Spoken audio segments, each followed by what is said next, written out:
Hi again, everyone, and welcome to another episode of Alumni Chats, a weekly podcast featuring alumni from the Department of Broadcasting and Journalism here at Western Illinois University.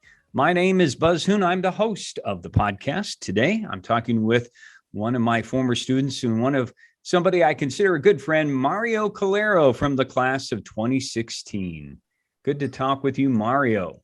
Good morning, Buzz. How are you? I'm doing great. And it's so great to see you. And, we're going to get into our experiences together. But let's start with a life update. Tell everybody where you are, what's going on in your life. So I grew up in the west suburbs of Chicago, and I was fortunate enough to be able to move back and still work when I exited college.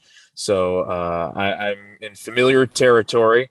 And right now, just pretty much immersing, I'd say, myself in all sorts of different areas of production. And it's a busy time to be in the industry because while COVID was a bit of a pause on not only our industry, but everybody's, the bounce back seems to be, it's not a dead cat bounce. It's a Super Bowl bounce. It's exiting at a Elon Musk velocity. So it's a pretty feisty time for anybody who's involved in our business. So staying pretty busy. Yes, it's your days off come at a premium now, and finding the balance is probably the most important part for anybody that's new into the business. And even for people who have been in here for 20, 30 years, realizing what it means to have family time and have time off. Maybe they didn't put too much consideration into it before, but it's kind of a good reset button that happens. So there's a lot, and as a result, because people are taking more time off to themselves, there's a lot more people that are getting rotated in. So it's kind of a win-win for everybody. Well, we're going to talk about that, all the exciting professional sporting events that you get to be a part of, and the production of that as we go along. And but let's rewind and go all the way back to growing up. You talked a little bit about where you're from, and what kind of things did you like to do before you even got to high school that you felt like, okay, this is looking back now, those kind of things may have shaped me into who I am? So originally, my very first desire for a career was to either be a meteorologist, but probably more so to be a game show host. Uh-huh. So I grew up watching Wheel of Fortune and Jeopardy every day, and then The Price is Right. So I found that area of entertainment to be something that interested me, and definitely to be the host, because the host is the person, not so much that has all the attention, because the attention in a game show, in a real game show, and a truly produced game show, is on the contestants. The host is simply a proctor.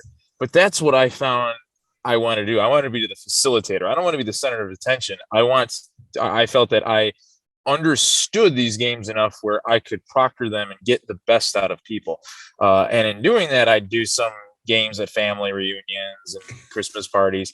But you kind of realize pretty quickly that the producing part of it, putting the content together, making the puzzles, making a format, is really where most of that facilitating work happens. And I found I really enjoyed doing that. And while I would have loved to have hosted as well, in order for the games to work, I had to, what I now know is, be the producer. And I just got my uncle or something to be Richard Dawson or Pat Sajak. And I had just as much fun, if not more, because then that person, well, my philosophy is they are not the star of the show, felt like the star. And if you put microphones and a couple of cameras, just something to throw together on a family video. But it was cool for everybody, and I enjoyed being the facilitator of that. It's funny, only because knowing you, and I feel like I know you pretty well. I remember when you bought your microphone. You want to tell everybody about that microphone? So I I looked for a long time and researched about the Bob Barker microphone because, or even like the Gene Rayburn microphone, where it was the telescopic extending one that you start to show it. So I did some research, and those microphones actually you can still find them around because in old studios, but there is also a couple of prosumer level versions from the same era, and I found one of those, and it had a TRS end on it, so I had an engineer solder on an XLR end and made it useful for actual use. So for some projects or even for one of my senior projects, having a game show that we taped, use that and kind of led to a little bit more of an authentic feel. I always felt like it's almost like I'm in a Top Gun fever right now. That was a phenomenal movie. But one of the things that made it feel so authentic is the stunts are all real stunts. The photography, the cinematography is all real. There's no CGI. There's no augmented reality.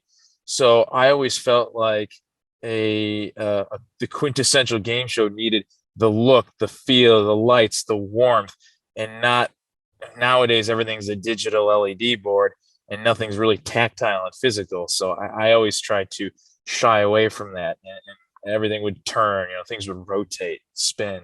I think that brings to life the actual game part of it, and almost makes it feel more personable and more almost like a play at home type thing where, maybe somebody doesn't have a 72-inch video wall or a 10-foot video wall, but everybody has a little paper plate that they can spin around or something like that.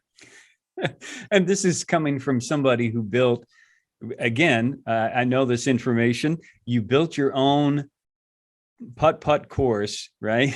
Yeah, that was a middle school project where we got part of our backyard that wasn't really being used, and I happened to find this article about building your own miniature golf course. This is around the same time that one of my uncles gave me a set of golf clubs, and I felt I owed it to give it use.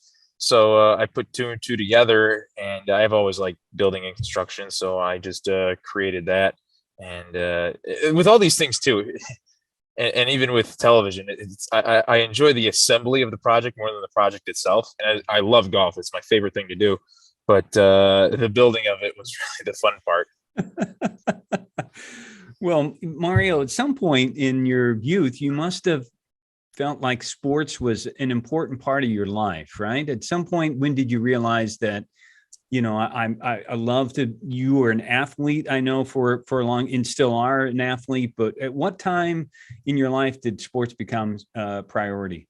So I've always said, and I always play this as a joke. I go, I'm athletic, not necessarily an athlete, and I say that in jest because I do consider myself an athlete. But I was never. I was always the fourth quarter, send the guy in guy, which is fine. You're just as important and valuable, if anything, for comic relief than anything. But it was really when I started playing in high school. I've always been interested into fitness and keeping in shape. So that for as long as I can remember was always a thing. But actually getting to know the ins and outs of sports was probably around high school when I started playing organized football, and I interned at a softball stadium. And while I had seen baseball games when I was a kid, and I played wiffle ball with friends in the park, I didn't really understand a lot of the ins and outs of the game. And when you spend an entire summer at a softball stadium, you first of all have to learn how to pass the time, but second of all, you start to just get second nature with a lot of the rules and a lot of the intricacies of the game that maybe a casual fan wouldn't even pick up on. And that gets into a little bit about what I wanted our viewers, our listeners to know about you, is that early on, when I found out some of those details about how you started to, I always consider this investing in yourself, because what you were doing is you were saying, okay, I'm going to do some things that some kids, some younger people, let's be honest, don't see as, why should I work when I can have fun? And you always saw that, I think, as an investment in yourself. Yeah, and it was important to realize that the tools, and everybody had always told me this throughout high school and college, the tools that we were afforded are something that people who work now would have given an arm and a leg to have access to. Mm-hmm. And just like in my story with the golf clubs, I felt it a disservice to not utilize and maximize the potential of it. And so while I still enjoyed my time in school and still socialized and went to functions, dinner, and real sports, there were times where, especially by my junior year, where instead of going out and partying every weekend, which is great, don't get me wrong, every once in a while you got to let loose, but having a regular schedule of every Friday going down to Quincy and doing the 5, 6, and 10, staying the weekend and doing the Saturday and Sunday news, kind of prepared you so that when you graduate, it was a very easy transition just to get right into work. And especially if you're working in television, and especially sports television, say goodbye to your weekends for the most part. Yep. So I would enjoy my time during the week. I'd have class, but as we all know with class, I mean, after 2 or 3 o'clock, you're for the most part done, and you're on your own devices to what you want to do. So I would plan a lot of activities during the week, and it would more so be with people that were in the department because we see each other enough. So we'd organize team dinners. We would go and everybody would bring something and cook. We'd produce the Good Morning Macomb show on a Wednesday night, it was Wednesday afternoon, and by Wednesday night at about 6 o'clock when we finished, we would all gather for dinner and just have a couple beers by a fire, and then the next day we would go do the show, and we all felt very communal because of that, for one, but also that we had an opportunity to release after work, which again parlays very well into the workforce because we do that on a pretty regular basis now. I mean, we're working every day, but even then we kind of create time to all of us just take some edge off, and you have to really know how to even on a work day, even on a day where you're working, find time to do what you want to do. Yeah. Be it relaxing or getting workouts in, or if you're doing intramural sports in college, because time is of the utmost value, and as you start working more and more, it starts to become more apparent, and just time management is something I was able to thankfully get a concept of very early in college, where it's easier to I'm trying to think how to phrase it, but it's easier to recover from a mistake in college than it is to recover from a mistake afterwards in adulthood. So you went to South Elgin Beacon Academy. Correct. And you had a great teacher in Mr. Erickson.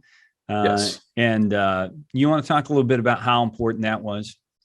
To this day, he's one of my dear friends, and I will never forget the first week of class. He came in my sophomore year, and we had these it was a Canon GL2, and nowadays it has really no purpose. It was a mini DV tape camera, and it just had more manual settings, and it was just bigger. It looked more deluxe than these little ZR960 handheld cameras, and I asked, and I thought I was playing a trick on him at this point. I go, can I take out the GL2? He goes, yeah, why wouldn't you?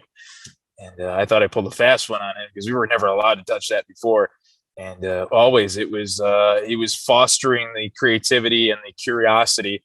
So we'd always, we'd get different equipment. And at this time in the academy, we had very minimal budget. So it was kind of like we'd go into a catalog, and we'd see what we could kind of assemble together and make off a shoestring budget.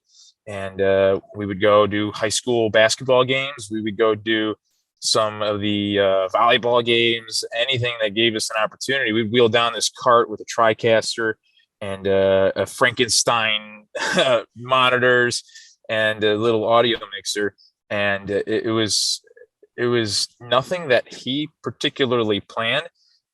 He created the idea of us starting to televise games, but it was really our own volition that carried it on and turned it into something. Even doing school musicals and festivals and selling DVDs as a fundraiser of sorts. And it didn't matter what the schedule really was or how many games we did or didn't want to do. If we got a schedule of the girls' games or the boys' games, if we wanted to do them, he would, without question, would support us and would be there to help facilitate our adventure and help us out and get us going. So there was never a doubt of if we wanted to try something, record something, or even we had talent shows at some point. He would be more than happy to help us out and support us and encourage us even. And there were a lot of different young kids that were new to the program that would come and explore, and even some of the veteran kids, getting them to get motivated and maybe not so much coast through class, but explore maybe a different department or facet of the program that they might have enjoyed more than they thought. And just because I had the pleasure of meeting him, and he stayed connected while you were at WIU, which I always appreciated. Just a wonderful man. Yeah, he takes pride in placing his students in universities, but also thereafter in the workforce. And he's got a wall of fame of graduates that always keep in touch with, and will always do his best to put networking with some of his students where they might feel like they may receive some sort of mutual benefit. So to sort of preview what happens when you come to WIU, I'm gonna skip forward just a second, because you and I, we went to see Mr. Erickson and all the people at South Elgin. And I don't know if you remember that day. I do. Everybody wanted to and clamored around, wanted to talk to Mario and we had a great visit with the current class. So I think you were a freshman, right? I had to have been a freshman. Yes. Yeah. And then we stopped at your parents and we had a wonderful meal. I am still so thankful to get to meet them and have that meal. That was terrific. And I think it was your grandpa that was involved in that. Yeah. Homemade pasta sauce and steak frittata, all sorts of the whole Italian smorgasbord. They would load you up so that you could have food to go back with, right? Oh, all the time. Pancakes, pasta, to a point where I don't know if I have enough fridge room. I live in a dorm. You remember this, right? So because I want to just acknowledge them. How important were they for you as well? Because you were, I think, the oldest, right? Yeah. And being the oldest, they were discovering things just as much themselves, being parents of a high schooler and then their first college kid. I was the first in my family to go away to college, in my entire family, extended included. And for them to go through it, it was a little bit of a curve for them too, because there's fear. I mean, it's the first time your child is going away, and the first time that you have this kind of experience, and you don't really have anybody to share it with. So they were, albeit hesitant at a lot of points, very understanding and somewhat, and in a good way, hands off, where they raised me in a way that I'm very critical thinking and know how to fend for myself. So in doing so, they really, again, while they have a parent's concern, which is natural and normal, kind of knew that everything was going to be okay. And they themselves started to learn and figure out. And I always joke, especially when I'm working in school and they start to see those paychecks come, and they go, okay, all right, maybe you are onto something.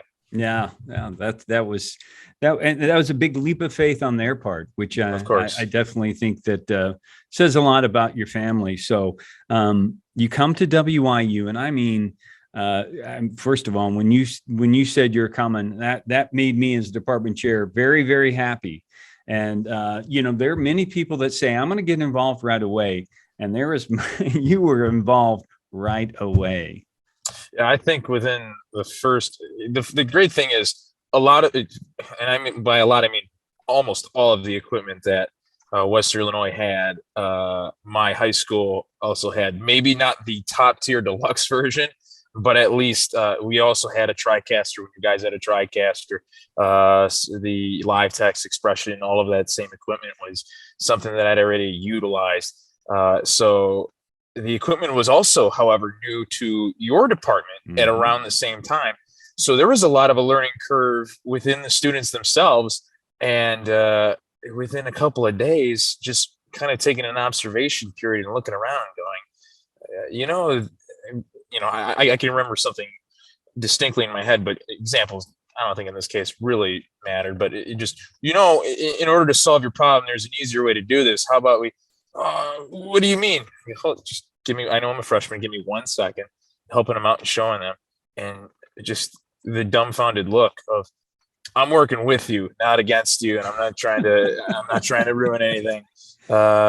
Was pretty cool, because then I could also be the reciprocant of some of the things that they've learned as well.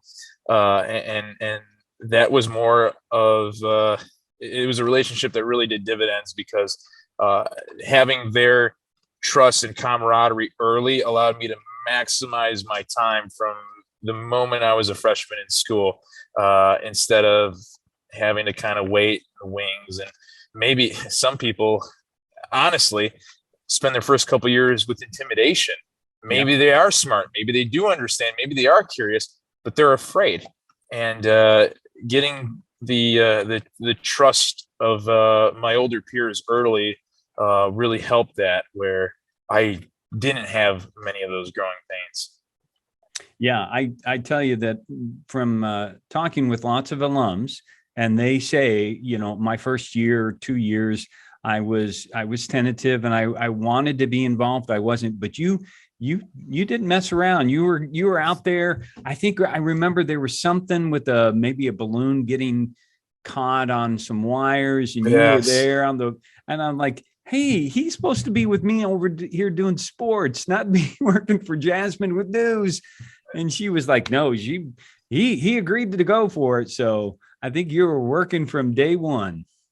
Yeah, that was probably within the first week too. Yeah, it was just something that when you see those opportunities and capitalizing on, and because you have the resources to do so, it makes the WIU experience what it was and what it still is. Yeah.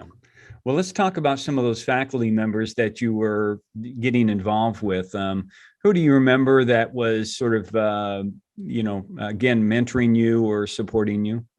Well, I think the whole department was very supportive, because we very early, and high school is so different than college in such that college, your whole job in any department, especially, I mean, you talk about the medical field, it's symbiotic. You guys are all working together, and this is the same thing in television. It was less of a professor-student relationship as it was we are working together to collaborate and create content. Because in all actuality, we were, yes, learning, but we were creating content for distribution by actual people, with especially the sports department and even the news department, because within 60 miles, we were the only news source for video and television. And we were, for the most part, between ESPN3 and Channel 3, the only people televising Western Illinois sports outside of maybe a game or two here and there. So we had to all kind of work together.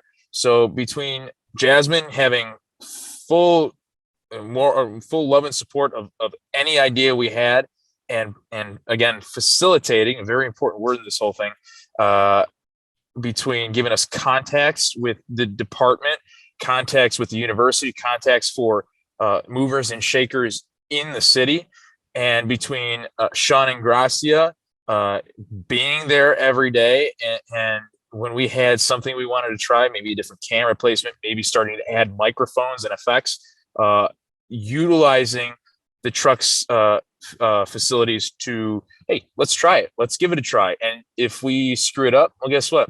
We just want to do it next time, or we learn from it. That's more important. What worked, what didn't. Between Roger giving us the mentorship of his journalist experience and also his contacts from the real world, because he was very on top of that, of keeping up with alumni in journalism and getting them to come back and connecting people. And Sam Edsel with his ability to teach a lot of the students. I was fortunate enough where I came in knowing a good amount of the technical field, but he was a lot of first people's introduction into how to work with a camera, how to work with an audio mixers. And that was very important, get people ready so that when they did want to start joining News 3 or the TV truck stuff, that they didn't feel intimidated. And Mike Murray from, first of all, just being a phenomenal advisor and putting us all in touch with everybody in the department that we needed to be, but also he was an audio savant. So he would work with a lot of the radio people. And I didn't do too much radio, but I know everybody that went through the dog at some point had a very close relationship with him and got them inspired to do so. It was a really great environment where everybody really in the faculty supported what the students wanted to do. And it was pretty free reign on what we wanted to do. So you had quite the cast of characters as far as students, and can you tell what you remember in terms of meeting some of these people and how they became your friends and also just people that you enjoyed hanging around with? Yeah, there's so many people to name, and I almost don't want to name specific names just because I'm going to leave somebody out, and that's just because the mind's going a million miles an hour. But I know the first day meeting Andrew Bacon and him reaching out, and I still talk to him on a very regular basis. Sean was a grad student when I first visited, and then he became an instructor.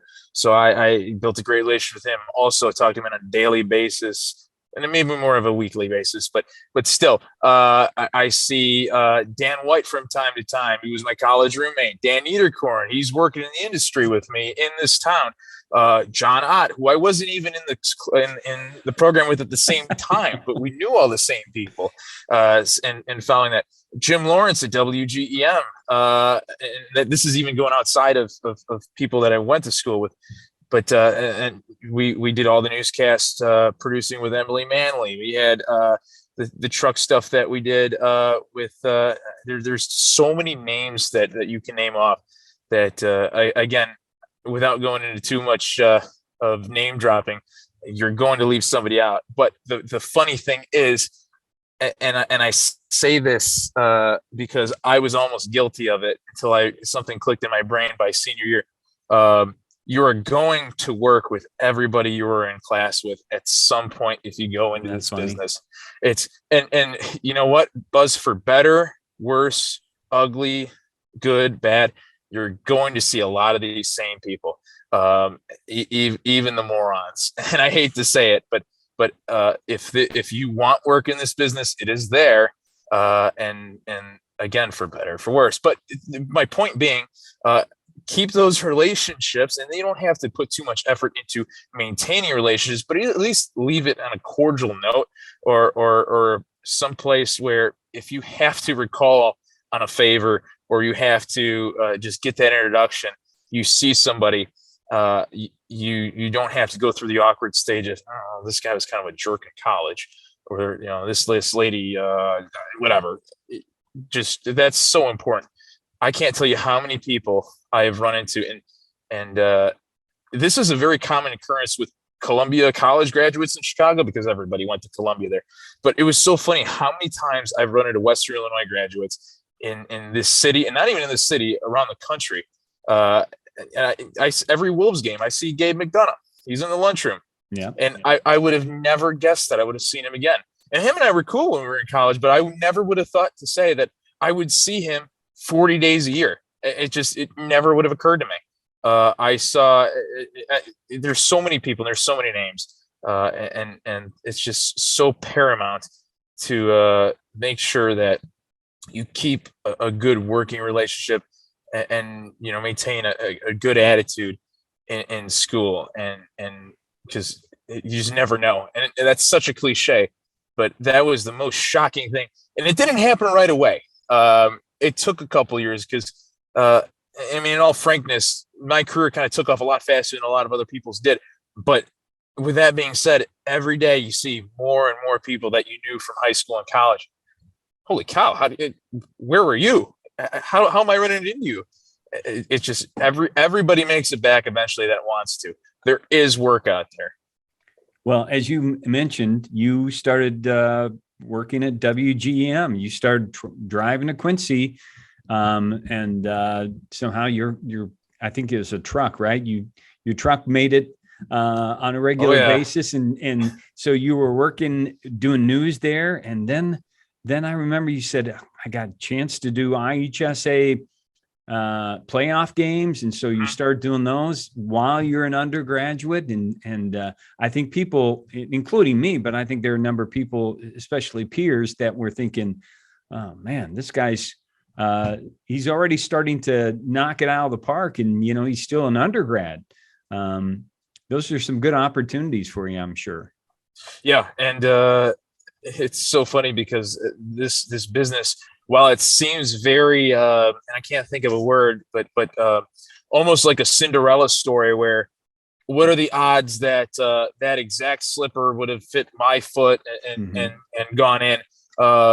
There's a couple of stories along the way that, if you look back on it, the 1 in a million chances of I would not be here today if it's not for a freak coincidence, and just like somebody knew somebody, or the guy that was supposed to do the state finals the first year when I was a stage manager got food poisoning, and all of a sudden I was the only person in that whole TV truck that had ever touched a switcher.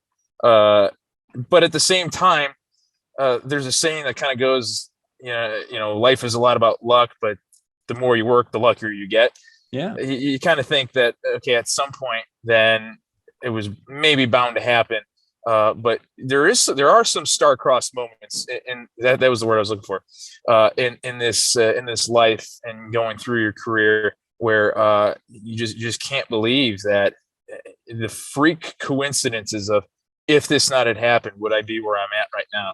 But again, the more opportunities you put yourself in, the more chances there are that you have that 1 in a million luck moment. So maybe instead of 1 in a million, it's 7 or 10 in a million. And at some point you get more and more lucky, and you run into a position where you're allowed to really blossom. And I definitely, one step at a time, going to Western Illinois put me in a position to feel comfortable applying part-time at WGEM. Working in front of a switcher put me comfortable enough to reach out to the people doing IHSA state playoffs, and working in them put me with enough of the network to know who does, Big East women's softball for Fox Sports 2. And those people, a lot of those same people work everything in town. And you kind of sometimes have to wait, sometimes have to be aggressive, and sometimes you don't know. But everything kind of, you put yourself in those places, eventually sorts itself out. Yeah, I was going to ask you about how you got your foot in the door after graduation, but you've kind of explained that a little bit. Yeah, at some point you must have. What was the first production that you thought, okay, this I may have found my way? So I did state playoffs in 2015, and I got connected with a Big Ten network and was asked to do a game on New Year's Day, or maybe the day after, of 16. And I knew a lot of those people knew the director for that show, who was going to be there. And I felt like, you know what, this is a take your leap moment. And well, I found out sitting in that truck that day that the switcher is totally different, and it worked not at all how I had thought. And luckily, the director was a former TD, and he had already gotten the heads up that A, I was new. I mean, that was obvious, but B, that he worked very closely. It was a mentor for the guy who directed the IHSA state tournament. So he was very take me under the wing kind of personality, and helped me work through it. And it was still rough, but I thought I foobarred that, and I thought, like, there's no way I'm working again. I kind of ruined, the shot getting called up to the majors, if you want to call it that. And then you get some nasty messages from people who have no business in sending critical analysis of what you did, from people I didn't even know, or person, I should say, not people, because it's funny being in a position where I'm at now. You see some of these smaller shows that you hear stories of, oh my God, it was terrible. It's like, maybe you laugh about it, but we all know we were all there once, and that's what those shows are for. They're for people to learn and quite frankly, screw up. Because, I mean, being honest, a lot of those shows people don't watch. They're there to fill a contract.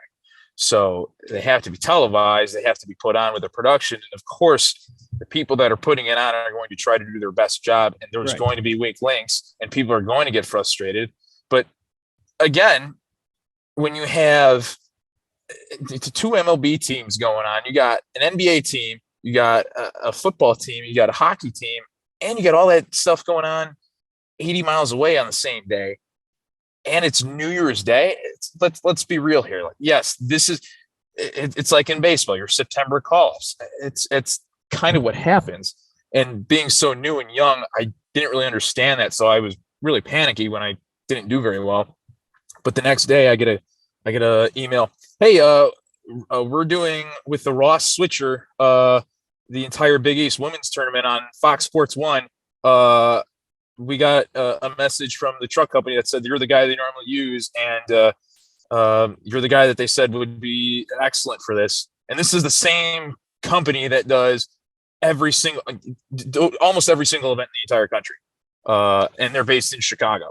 So at that point, I go, okay, you know what? Maybe I misread this. Maybe I'm going to be okay, and maybe this is just a growing pain thing. And especially after COVID, the learning curve just keeps getting steeper and steeper and steeper. And you hear a lot of these, unfortunately, failure stories more and more often. But again, being in this side of that position now, you look at it and just be like, yeah, they should have given this guy, it's not the guy's fault, it's not the girl's fault. They should have given him a fair chance and maybe more opportunity to learn, or give them another event that maybe they could handle a little bit better. And you learn very quickly that some of those people that really screw up early, given enough time, become some of the best operators in the country. And it's funny because we hear a lot of the same names. And do you know George from Detroit? Yeah, I know George from Detroit. It's like, he's awesome. He goes, yeah, he's really great. But I remember 5 years ago, his first couple of shows, and you're like, man, you just put your hands in your head. And it's kind of funny because 5 years later, that person is the number 3 guy at CBS. And it's funny. You have to give people their chance and the opportunity to make mistakes. Well, it's good that you have a humble attitude about that, understanding that, everybody has a starting point. Everybody has sort of that origin story. And so you can't just expect somebody to start at the highest level possible and never to have any problems. Correct. It cannot be understated enough. So what sort of notable events or things that have happened along the way for you that you think you'll share in terms of stories to for years so far? So that's a common question actually that comes up a lot. And it's always funny because every single time I go, I really don't have much of an answer. But I'll tell you what, like a couple of the events that as a collective whole that I remember doing Chicago Wolves. I mean, it was kind of our hideaway secret where some of the same people, and by the same people, I mean 75% of our crew does the Stanley Cup Finals on NBC, TNT now, and on a every weekend basis did minor league hockey, and that's where you have such talent level, and B, you have such flexibility and freedom to kind of experiment and play around. And because we're doing a smaller show, we actually have to do more stuff. We have to provide alternate feeds for the coaches record. We have to do commercial reels. We have to do so much other stuff. And we're often given the black sheep of production vehicles. So we have to learn different trucks, different switchers, different workflows. And that really did more for me than, yes, doing a baseball home show is a lot, but it's the same truck, it's the same people. So once you kind of get going, there's really not much more development going on. So that was one of the as a collective whole events that really I would look upon. Plus we had so much fun. In 30, 40 years from now, do you remember when? And I mean, probably I want to say the biggest pucker factor moment, for lack of a better term. I did my first NFL game when I was 23. And I remember the director, Andy, he recruited me on and called me on. He wanted me to be his TD. And the story of that was I was at Marquette maybe 8 months prior doing a basketball game. It was just a one-off game, and it was an early game, super easy day. It was our home show truck. So I didn't want to say mailed it in, but this is going to be an easy show. At halftime, he writes down on the back of a napkin or back of an envelope my first name. He slides it over. He goes, I need you to fill out this information with the rest of your contact info. I need you to do an NFL with me. And I just remember thinking, like, what did I do? Like, I this is literally probably the most mail-it-in day I've had in years. And that's how I started doing NFL. And he has me doing football with him every game now that he does. And then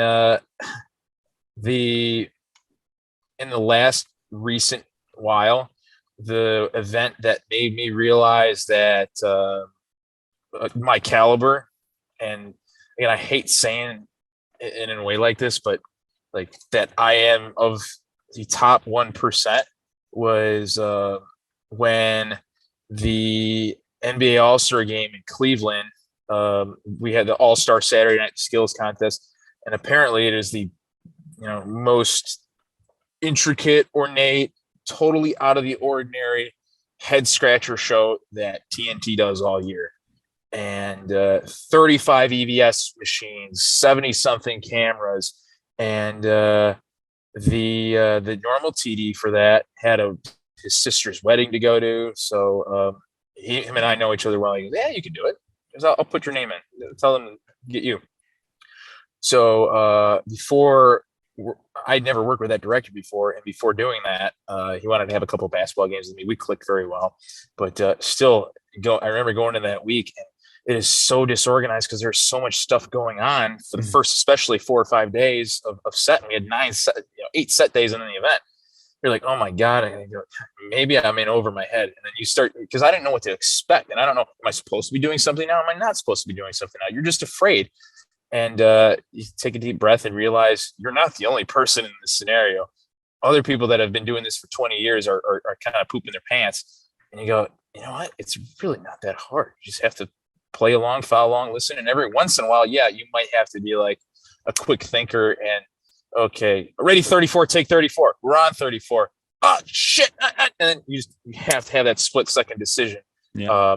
And I had used that one time. But other than that, it's really not any different than anything else. And after doing that was kind of the moment of, all right, I really can't do anything at my position in this, in this business. You can handle it all. Bring it on. Yeah. I'm like, I call myself ShamWow sometimes. Like I have to clean up everybody else's mess. So what, just to because I think sometimes students need to know this, what are the challenges or things that you really don't enjoy about? And because I think you mentioned something about cloud control. Yeah. So what's going on now, and this kind of sucks because, first of all, let me say, the traveling is probably the least favorite part for me about this business. However, visitor shows would always have to travel their production team. But now what's happened with Cloud Control, they're in their studios back in St. Louis or Minnesota or Cincinnati, Cleveland, wherever. And they get their monitor walls remoted back to them. So they see everything as if they were in the truck, but the operators are still on site thousands of miles away. So a lot of those intimate relationships that kind of have been built over the years, I feel like in 10 years will be very lost, and it turns more into a call center at that point, whatever. But it also kind of sucks too, because there's so much nonverbal communication in this business. And especially there's some times where I might think I hear something and I'll just turn to my left and kind of read lips for when it's called out again. And we're like, okay, that's what I thought he said. And there's not really much of that, or calling people off on stuff like, not like maybe not ready or not there. You can't really do that. And sometimes when a director's calling stuff fast and they're next to you, they kind of notice that hesitation sometimes, and maybe they'll back off, or maybe instead of, is it ready? Is it ready? Is it ready? They know, because you're already set. That's kind of annoying, but, I don't think people realize, for your position, all the voices that are going on inside your head. When I say that, I mean other people that are trying to tell you, because you've got this very elaborate communication system that's going on. Yeah, and it's kind of funny because sometimes we add our own blabber in there, so it just your own commentary. Oh yes. So, what kind of skill set do you think you have to have today for live sports production? I mean, thick skin is, for one, very important, because you're going to have to learn how to deal with, being uncomfortable, being unsure, people that you're not sure, do they like you, do they not, are they just being jerks, or are they actually, just being friendly, but it's like the girl that likes you at school, just keep bullying you. It's hard to tell. And critical thinking, quick thinking, because so much of this business is, I don't have any information. I walked into a show that, the other day, and I go, I don't know if I'm directing. I don't know if I'm the TD. I don't know if I'm running an EVS. I have no idea. Like, all right, we'll use context clues, start to figure it out. And having to solve your own problems before they become somebody else's, because that does dividends, especially for like an engineer. For my job, if I can solve all the engineering problems that occur with the switcher, well, I always say, like, you go do the important stuff, like making sure transmission works, or making sure the knucklehead on EVS's machine is set up, and I'll worry about everything that has to do with the switcher, even if it's broken. Like, I can fix it. It's so important because it saves other people time and frustration. So, Mario, the last question I always like to ask people is, what kind of recommendations do you have for an undergrad, a young person that's like in WIU sports broadcasting program, comes in and says, I want to get started. I want to be just like that guy. You have to start working while you're in school, because otherwise you're going to be spending the first couple of years graduating, having to go through small markets. Well, you're in a small market right now, so take advantage of that fact. And yes, you're going to have to drive a lot. I had to drive to Peoria many times a month. I had to drive to Quincy many times a week. I had to drive to Chicago many times a year. It's a perfect learning ground, because the turnover, first of all, is so great in a small market that the 2, 3, 4 years that you'd be doing it is perfect as it is. There's really not much more expected of you. And you're a college kid. You're allowed to screw up. There's really nothing expected of you. It's working as a professional now. You don't give the college kid anything important, because they're not going to do it well. If they want to, great, cool. Hey, John, while this guy goes and pretends to, shoot scenics for us, can you actually go shoot scenics? And then the college kid comes back and brings something great. You go, you know what? Maybe you're onto something. That's great advice. Mario, I appreciate all that you've, not only the time for the podcast, but all that you've done for the university, and it's great to reflect back on those times with you, bud. Yeah, thank you for having me. It was a pleasure, and hopefully it if anything, inspires a student or gives them at least motivation to kind of explore their own pathway. And thanks to all of our weekly viewers out there. If you're interested in being a guest on the podcast or want to recommend somebody, just send an email. We want to hear from you, and we hope that you will continue to watch and listen to the podcast and appreciate everyone's support. So until next week, stay safe, take care, and God bless.